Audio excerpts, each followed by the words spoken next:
Malam Tuba. Abokina. Ka san abin da yake bani da mamaki yanzu a rayuwar nan? A'a. Yan mata a yanzu su ne suke ba samari kuɗi. Kai dan Allah. Allah. To ai ta in naje kullum suke in bada. Kai gaskiya ba kai sa a budurwa ba wallahi. Kai dan Allah. Wallahi ba kai sa a budurwa ba. Yan mata suke ba samari kuɗi yanzu? Wallahi.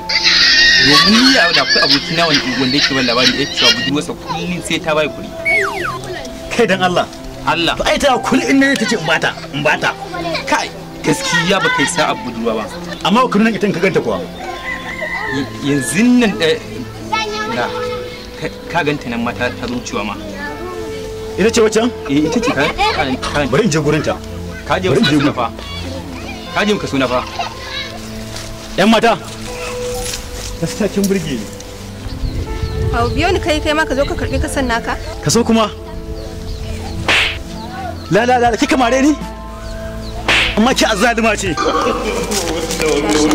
Ku dauka ban ji magana da kai a baya ba.